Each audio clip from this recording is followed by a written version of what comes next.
నమస్తే, నేను మీ Shiva. Welcome to Political Engine. సరిగ్గా ప్రతి సంవత్సరం కూడా డిసెంబర్ జనవరి వచ్చే సమయానికి ఆంధ్రప్రదేశ్ పోలీసులు చెప్పే రాగం కానీ చెప్పే మాట కానీ ఒక్కటే: ఎట్టి పరిస్థితుల్లో కోడి పందాలు జరగనివ్వం, ఎట్టి పరిస్థితుల్లో జోదం జరగనివ్వం, మేము సత్తా చూపిస్తాం అని రకరకాల మాటలు చెబుతుంటారు. సో ఇది ప్రతిసారి కామెడీ అవుతూనే ఉంది. ప్రతి పండగకి 3 రోజులు విపరీతంగా కోడి పందాలు జరగడం, లేకపోతే ఇతరత్ర జూద కార్యక్రమాలు జరగడం అనేది పరిపాటిగా మారింది. సో ప్రతిసారి పోలీసులు చెప్పడం అదో కామెడీ చర్య అయిపోవడం అయితే జరుగుతూనే ఉంది. సో ఈసారి అయినా సరే పూర్తి స్థాయిలో ఎప్పుడు కూడా ఎన్ని మాటలు చెప్పినా కూడా ముఖ్యంగా గోదావరి జిల్లాలో కోడి పందాలను అరికట్టడం అసాధ్యం. సో ఈ విషయం అందరికీ తెలిసిందే, పోలీసులకు కూడా తెలిసిందే.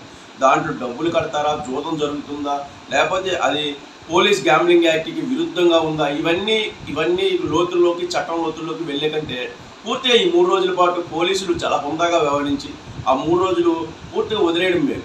ఎందుకంటే ప్రతిసారి వదిలేయడం చేస్తున్నారు, కానీ ముందుగా ఈ రకరకాల స్టేట్మెంట్లు ఇచ్చి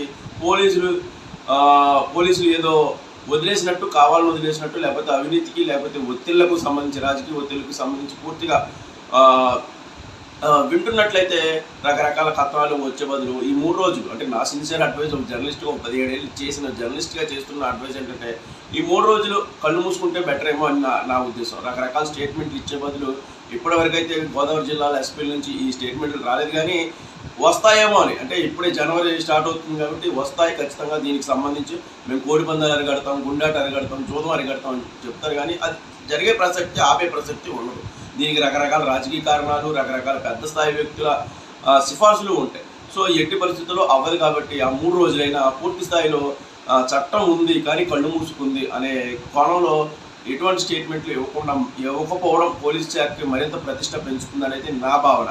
సో పోలీసులు ఇష్టానుసారం ఒక స్టేట్మెంట్లు ఇచ్చి తర్వాత పోలీసు ప్రతిష్టను దిగజార్చే కంటే ఈ స్టేట్మెంట్లు ఇవ్వకుండా ఆ 3 రోజులు కళ్ళు మూసుకుంటే ఆ జోద కార్యక్రమాలు అయితే ఖచ్చితంగా జరుగుతాయి. సో ఈ 3 రోజులతో పాటు తర్వాత కూడా వదిలేయడం అనేది అంత మంచిది కాదు.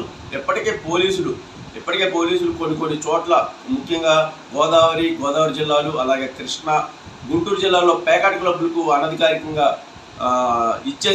అనుమతులు ఇచ్చేశారు అన్న వార్తల నేపథ్యంలో కొంచెం కాస్త ఇంకా కఠినంగా వ్యవహరించాల్సిన అవసరం అయితే ఖచ్చితంగా ఉంది. నా సిన్సియర్ అడ్వైజ్ ఏంటంటే ఈ సంక్రాంతికి ఇలాంటి పిచ్చి ప్రకటనలు ఇవ్వకుండా ఆ 3 రోజుల పాటు ఇంకా చట్టం ఉంది కాబట్టి అది పనిచేయడం లేదు అనే కోణంలో వదిలేయడం మంచిది అనేది అయితే నా అభిప్రాయం. ఎందుకంటే ప్రతిసారి చట్టం గురించి ఎక్కువగా చెప్పడం, అది అమలవకపోవడం అనేది అపహాస్యం అవుతుంది పోలీస్ శాఖ.